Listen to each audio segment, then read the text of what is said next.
ଆନନ୍ଦପୁର ମାଉସୀମା ମନ୍ଦିରରେ ଭାଗବତ ପାରାୟଣ ବାର୍ଷିକ ଉତ୍ସବ ପାଳିତ।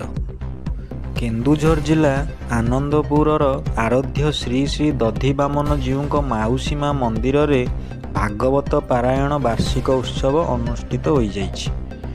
ଏହି କାର୍ଯ୍ୟକ୍ରମରେ ଓଡ଼ିଶା ବ୍ରାହ୍ମଣ ମହାସଂଘର ପଣ୍ଡିତ ସଦାନନ୍ଦ ଦୀକ୍ଷିତ ମୁଖ୍ୟ ଅତିଥି ଭାବେ ଯୋଗ ଦେଇଥିବା ବେଳେ ମୋଟ 25 ଗୋଟି ବ୍ରାହ୍ମଣ ଶାସନରୁ ପ୍ରତିନିଧିମାନେ ଏହି କାର୍ଯ୍ୟକ୍ରମରେ ଯୋଗ ଦେଇଥିଲେ।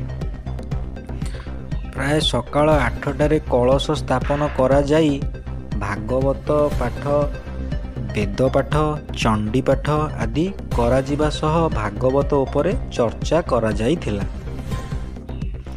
ଅନ୍ୟମାନଙ୍କ ମଧ୍ୟରେ କେନ୍ଦୁଝର ଜିଲ୍ଲାର ଭାଗବତ ଟୁଙ୍ଗି ସଭାପତି ଭାଗୀରଥୀ ପ୍ରଧାନଙ୍କ ସମେତ ଭଦ୍ରକ ଟୁକୁଣା ଶାସନ କୋଡ଼ପଡ଼ା ବ୍ରାହ୍ମଣ ସମାଜର ସଭାପତିମାନେ ଯୋଗ ଦେଇଥିଲେ।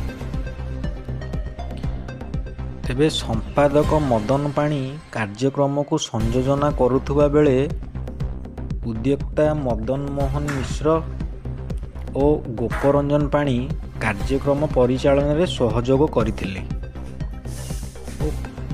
ପରିଶେଷରେ ପ୍ରସାଦ ସେବନ କରାଯାଇଥିଲା।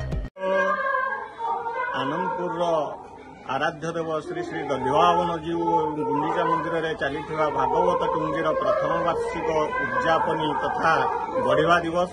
ଏହି ଦିବସରେ ଆମ ଜିଲ୍ଲାର ଭାଗବତ ଟୁଙ୍ଗିର ସଭାପତି, ଆନନ୍ଦପୁର ଉପଖଣ୍ଡର ସଭାପତି ତଥା ଓଡ଼ିଶା ରାଜ୍ୟ ବ୍ରାହ୍ମଣ ମହାସଂଘର ସଭାପତି, ଆନନ୍ଦପୁର ଉପଖଣ୍ଡ ବ୍ରାହ୍ମଣ ସଭାର ସଭାପତି, ସମ୍ପାଦକ ସଦସ୍ୟମାନେ ଏବଂ ଏହି ଭାଗବତ ଟୁଙ୍ଗିର ଯେଉଁ ମା' ମାନେ ପ୍ରତ୍ୟେକ ଦିନ ଆସି ସନ୍ଧ୍ୟା ଆସରରେ ଉପବେଶନ କରି ଭଗବାନଙ୍କର ନାମ କୀର୍ତ୍ତନ, ଜଣାଣ, ଭଜନ, ଗାୟନ ଏସବୁ କରୁଛନ୍ତି ଏବଂ ଶୁଣୁଛନ୍ତି ଏବଂ ତାକୁ କାର୍ଯ୍ୟରେ ଲଗାଉଛନ୍ତି, ସେଥିପାଇଁ ସମସ୍ତଙ୍କୁ ଧନ୍ୟବାଦ।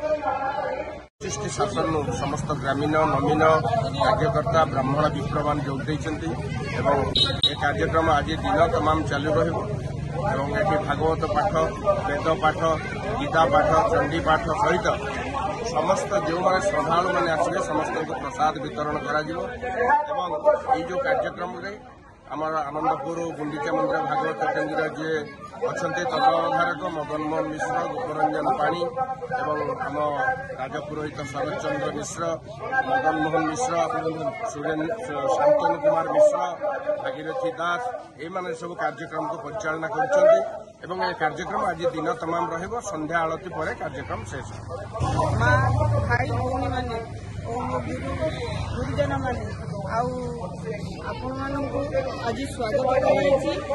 ବଡ଼ ଆଉ ସବୁ ବୃଦ୍ଧା ଭକ୍ତଜନମାନଙ୍କୁ ମୋର ପ୍ରଣୀତ ଅନୁରୋଧ ଆଉ ଆପଣମାନଙ୍କୁ ଦ୍ୱାରା ସମସ୍ତଙ୍କର କାର୍ଯ୍ୟକ୍ରମ ଆମର ଭଲରେ ଭଲରେ ହୋଇଯାଉଛି, କିନ୍ତୁ ସବୁ ଭାଇ ଭଉଣୀମାନଙ୍କୁ ମୋର ଆମର ଗୁଣ୍ଡିଚା ମନ୍ଦିରରେ ଭାଗବତ ପାଠ ହେଉଛି ଏବଂ ଆଜି ତାଙ୍କର ଭାଗବତ ଉତ୍ସର୍ଗୀକରଣ ହେଉଛି ଆଉ ଗୁଣ୍ଡିଚା ମନ୍ଦିରରେ ଭାଗବତ ସମସ୍ତେ ଶୁଣି ସାରିଲା ପରେ ସମସ୍ତେ ପ୍ରସାଦ ସେବନ କରି ଘରକୁ।